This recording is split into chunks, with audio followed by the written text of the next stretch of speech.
Mark RSV. Jesus heals the Gerasene demoniac. They came to the other side of the sea, to the country of the Gerasenes, and when he had come out of the boat, there met him out of the tombs a man with an unclean spirit, who lived among the tombs, and no one could bind him any more, even with a chain, for he had often been bound with fetters and chains. But the chains he wrenched apart, and the fetters he broke in pieces, and no one had the strength to subdue him. Night and day among the tombs, and on the mountains he was always crying out and bruising himself with stones. And when he saw Jesus from afar, he ran and worshipped him, and crying out with a loud voice, he said, "What have you to do with me, Jesus, Son of the Most High God? I adjure you by God, do not torment me."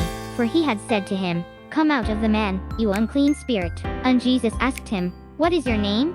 He replied, "My name is Legion, for we are many." And he begged him eagerly not to send them out of the country. Now a great herd of swine was feeding there, on the hillside. And they begged him, "Send us to the swine, let us enter them." So he gave them leave, and the unclean spirits came out, and entered the swine, and the herd, numbering about 2,000, rushed down the steep bank into the sea, and were drowned in the sea. The herdsmen fled, and told it in the city and in the country, and people came to see what it was that had happened. And they came to Jesus, and saw the demoniac sitting there, clothed and in his right mind, the man who had had the legion, and they were afraid. And those who had seen it told what had happened to the demoniac, and to the swine. And they began to beg Jesus to depart from their neighborhood. And as he was getting into the boat, the man who had been possessed with demons begged him that he might be with him. But he refused, and said to him, "Go home to your friends, and tell them how much the Lord has done for you, and how he has had mercy on you." And he went away and began to proclaim in the Decapolis how much Jesus had done for him.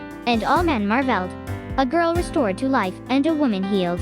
And when Jesus had crossed again in the boat to the other side, a great crowd gathered about him, and he was beside the sea. Then came one of the rulers of the synagogue, Jairus by name, and seeing him, he fell at his feet, and besought him, saying, "My little daughter is at the point of death. Come and lay your hands on her, so that she may be made well, and live."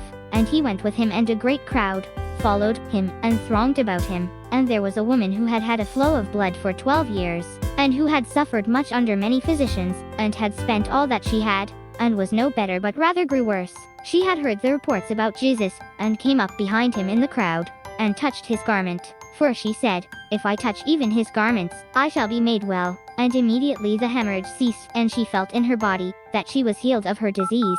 And Jesus, perceiving in himself that power had gone forth from him, immediately turned about in the crowd, and said, "Who touched my garments?"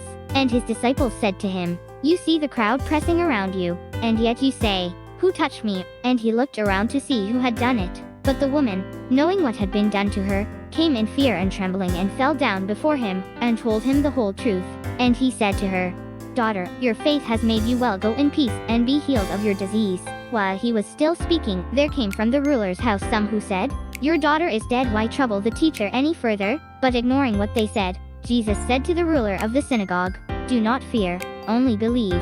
And he allowed no one to follow him except Peter, and James, and John the brother of James. When they came to the house of the ruler of the synagogue, he saw a tumult, and people weeping and wailing loudly. And when he had entered, he said to them, "Why do you make a tumult and weep?